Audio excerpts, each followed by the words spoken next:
एक गांव में देवदास नाम के सेठ रहते थे। इनके 2 बेटे थे। बड़े बेटे का नाम था रवि कुमार और छोटे बेटे का नाम गोपाल था। देवदास की पत्नी का नाम क्रांति था। क्रांति को पूजा पाठ और धार्मिक आयोजनों से कोई सरोकार नहीं था। पूजा पाठ ना वो खुद करती थी और ना ही घर में किसी को करने देती। बड़ा बेटा शादी योग्य हो गया तो उसकी शादी पास के ही गांव से धर्मदास की पुत्री से कर दी गई। जिस लड़की से शादी हुई वो भगवान शिव की भक्तिन थी। जब बहू घर में आई तो सास क्रांति उसको अपने ही अनुसार कार्य करने की सलाह देती। बहू का नाम था सत्या देवी। तो सत्या का नियम था कि सुबह उठकर स्नान करती और शिव जी की पूजा करके ही कोई काम शुरू करती। एक दिन सत्या देवी यानी बहू शिव मंदिर जाने को तैयार हुई तो सासू ने पूछा, ए बहू, ये सुबह सुबह कहाँ जा रही हो? माँ जी, मैं शिव मंदिर जा रही हूँ। क्या तू शिव की पूजा करती है? हाँ माँ जी, मैं शिव जी को जल चढ़ाकर ही कोई कार्य करती हूँ। मैं बचपन से ही शिव जी की पूजा भक्ति करती हूँ। मेरा ये नियम मेरे मायके से ही है। अरे वो तेरा मायका है, ये तेरा ससुराल है। यहाँ वो ही होगा जो मैं चाहूंगी। कोई जरूरत नहीं है मंदिर जाने की। हमारे यहाँ कोई पूजा पाठ और किसी देवता पर विश्वास नहीं करते। यहाँ कोई पूजा पाठ नहीं होगा, समझी? तभी ससुर देवदास आ पहुंचे। अरे क्रांति, क्यों बहू को डांट रही हो? सुनो जी, गजब हो गया। मेरे तो भाग्य फूट गए ऐसी बहू पाके। क्यों, क्या किया बहू ने? अरे तुम्हारी लाडली बहू शिव की पूजा करने मंदिर जा रही है। रोको इसे, हमें पूजा पाठ पर भरोसा नहीं है। अरे भाग्यवान, अरे तुझे पूजा पाठ पर भरोसा नहीं है तो बहू को तो जाने दे। उसकी अपनी भावना है, शिव के प्रति श्रद्धा है। नहीं जी, मैं बहू को पूजा पाठ करने की अनुमति नहीं दूंगी। आज ये शिव के मंदिर जाएगी, कल मेरे बेटे को भी पुजारी बना देगी। अरे क्यों अपनी सोच दूसरे पर थोप रही हो? जाओ बहू जाओ, तुम शिव मंदिर जाओ। ससुर के कहने पर सत्या देवी शिव मंदिर चली जाती है। शिव को जल फूल चढ़ाकर, हाथ जोड़कर शिव को अपनी व्यथा सुनाती है। हे शिव शंभु भोलेनाथ, मेरी सास को सद्बुद्धि दो। वो मुझे आपकी पूजा करने से रोकती है। आप तो अच्छी तरह जानते हो मैं आपकी पूजा किए बिना कोई कार्य नहीं करती हूँ। हे शंभु, मेरी रक्षा करो। जय हो शिव शंकर भोलेनाथ, जय हो शिव शंकर भोलेनाथ। जब बहू मंदिर से घर लौट कर आई तो देखती है कि उसकी सास छाती पीट पीट कर रुदन कर रही थी। हाय हाय, इस बहू ने मेरे घर का सत्यानाश कर दिया। मेरा बेटा भी मेरी बात नहीं मानता। अरे वो तो बहू के कहने पर ही चलता है। हाय हाय, अब मैं क्या करूं? माँ जी, मैं शिव जी की पूजा अर्चना ही तो करती हूँ, इसमें बुरा ही क्या है? शिव शंकर भोलेनाथ एक ऐसे देव हैं जो बड़े ही दयालु हैं। अपने भक्तों के घर में सदा आनंद ही आनंद करते हैं। चल चुप रह, मुझे ज्ञान मत दे। वो जोगी औघड़ मेरे घर में क्या आनंद करेगा जो खुद शमशानी है, तन पे भभूति लगाए रहता है। माँ जी, अगर आप शिव की आराधना नहीं करना चाहती हैं तो मत करें, पर मेरे प्रभु शिव का अपमान न करें। उनका अपमान ना करें माँ जी। अरे यो कुलच्छनी, ये ड्रामा करने की जरूरत नहीं है। अगर मेरी बात ना मानी तूने तो तुझे तेरे घर पहुंचा दूंगी।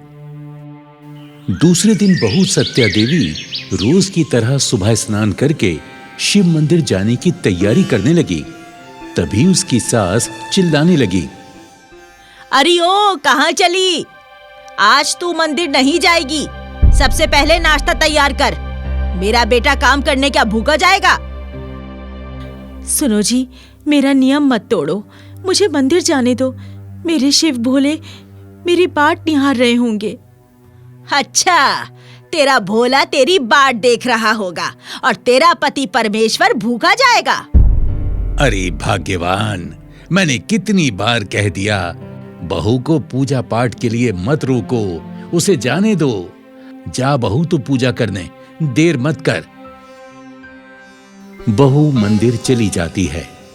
उधर सास अपने बेटे को भड़काने लगती है। देख बेटा, ये बहू ऐसे नहीं मानेगी, इसे इसके पीहर छोड़ा। माँ, अभी एक बार इसे और मौका दो। अगर अब की बार हमारी बात नहीं मानेगी तो फिर मैं वैसे ही करूंगा जैसा तुम कहोगी। बहू मंदिर से वापस आकर अपने घर का काम निपटाने लगी। वो सोच रही थी, कल शिवरात्रि है, मुझे व्रत की तैयारी करनी है। हे शंभू, मुझे शक्ति देना, मैं हर साल की तरह इस साल भी आपका व्रत पूरा कर सकूं। अगले दिन सत्यवती ने महाशिवरात्रि का व्रत रखा और पूजा की थाली में बेल, धतूरा, दूध, फल और जल का लोटा भरकर थाली में सजाए जब वो शिवजी को पूजने मंदिर जाने लगी, तभी उसकी सास ने उससे पूछा, कहाँ जा रही है ये थाली सजाकर? माँ जी, आज महाशिवरात्रि है, मैं भोलेनाथ को बेल, फूल, धतूरा, दूध, जल चढ़ाने जा रही हूँ। सास क्रोधित होकर बोली, खबरदार, जो उस औघड़ योगी को पूजा तूने, या तो इस घर में तू ही रहेगी या मैं। चल थाली अंदर रख और खबरदार जो घर से बाहर पैर निकाला तो। सासू माँ, आज महाशिवरात्रि का पावन पर्व है। आज के दिन भोलेनाथ अपने भक्तों की मनोकामना पूर्ण करते हैं। मैं भी भोलेनाथ से अपने पति देव के लिए नौकरी और संतान का वर मांगूंगी। शिवजी अवश्य ही आज के दिन मनोकामना पूर्ण करेंगे। आज मुझे मंदिर जाने से ना रोकिए माँ जी। मैंने बड़ी श्रद्धा से भोलेनाथ का व्रत रखा है। अगर मैं शिवजी की पूजा नहीं कर पाई तो मैं अपने को कभी क्षमा नहीं कर पाऊंगी। सासू माँ, मैं आपके आगे हाथ जोड़ती हूँ, मुझे जाने दो। बहू की विनती का सास पर कोई असर नहीं हुआ और वो अपनी जिद पर अड़ गई। तू शिव मंदिर नहीं जाएगी, ये मेरी जिद है। चल अंदर चल। मैंने कहा ना, तू नहीं जाएगी तो नहीं जाएगी। चल चल अंदर चल। तेरी हिम्मत कैसे हुई बाहर निकलने की? आज तू नहीं जाएगी। चल रह यहाँ पर। माँ जी मुझे जाने दीजिए। माँ जी ऐसा मत करिए। माँ जी मुझे आज के लिए जाने दीजिए मुझे माँ जी। और बहू गिड़गिड़ाती रही। सास ने बहू को कमरे के अंदर धकेलकर बाहर से दरवाजे की कुंडी लगा दी। जैसे ही सास आंगन की ओर झुंझलाकर निकली, आंगन में पानी फैला हुआ था। सास का पांव फिसल गया और वो जोर से पछाड़ खाकर गिर पड़ी। एक जोर सी चीख के साथ सासू की सांसें थम गईं। घर के सारे लोग दौड़कर आ गए। रोना धोना शुरू हो गया। तभी बेटा रवि वहां आया और मौका देख अपनी पत्नी को दोष देने लगा। अरे मां, अरे देख देख, तेरी बदौलत मेरी मां मर गई। अरे तू हत्यारिन है तू। अब बोल, तू अपने भोलेनाथ से, अगर वो भगवान है तो मेरी मां को जीवित कर दे। ओ मां, मेरी अच्छी मां। अरे बहू को बाहर निकालो, किसने इसे कमरे में बंद किया? जैसे ही बहू बाहर आई तो अपनी सास को देखकर हक्का बक्का रह गई। वो दौड़ी और शिव मंदिर पहुंची और भोलेनाथ से प्रार्थना करने लगी। हे भोलेनाथ शिव शंभू, आपने ये क्या किया? आज के दिन आप सबको खुशहाली देते हो और मेरी पूजा का फल मेरे घर में शोक से भर दिया। हे महाकाल, काल को वश में करने वाले, मेरा ये दोष दूर करो। मेरी सासू को जीवन दान दे दो, वरना दुनिया का आप पर से विश्वास हट जाएगा। हे देवों के देव महादेव, मेरी विनती स्वीकार कर लो। यदि आपने मेरी सास को जीवित नहीं किया तो तेरी चौखट पर सर पटक पटक कर अपने प्राण दे दूंगी। बहू भोलेनाथ के चरणों में अपना सिर पीटने लगी। तभी भोलेनाथ ने अपनी किरणों से उसकी सांस को जीवन दान दे दिया। वहां खड़े सारे लोग चकित हो गए। सासू मां ने आंखें खोली तो तमाम लोग खड़े हुए थे। सासू ने पूछा, आप लोग यहाँ इकट्ठे क्यों हो? क्या हुआ? अरे भाग्यवान, तुम मृत्यु को प्राप्त हो गई थी। अचानक तुम्हें प्राण दान मिले हैं। ये मेरी बहू की पूजा का ही फल है। कहाँ है मेरी बहू सत्या? बहू, बहू, अरे कहाँ है मेरी बहू? तुम्हारा ये हाल देखकर लगता है वो शिव मंदिर गई हुई है। अरे उसी की आराधना का ये फल है। अरे देर क्यों कर रहे हो? चलो चलो मंदिर चलकर भगवान शिव से क्षमा याचना करते हैं। चलो चलो। सभी लोग शिव मंदिर पहुंचे। वहां बहू को शिव के चरणों में बेहोश देखकर सासू मां ने उसे अपनी गोदी में उठा लिया।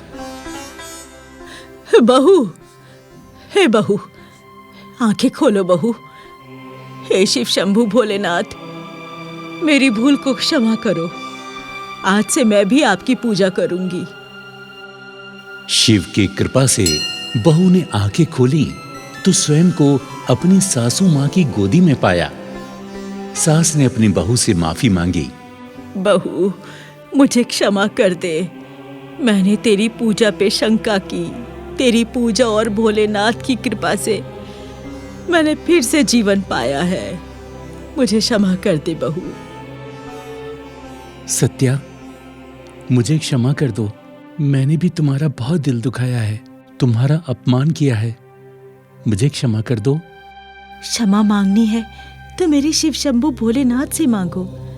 प्रभु अपने भक्तों को कभी निराश नहीं करते। अब देख क्या रहे हो? बोलो, जय जय शिव शंभू भोलेनाथ, हर हर महादेव। जय शिव शंभू, जय भोलेनाथ, हर हर महादेव, हर हर महादेव। सभी खुशी खुशी अपने घर लौट आते हैं।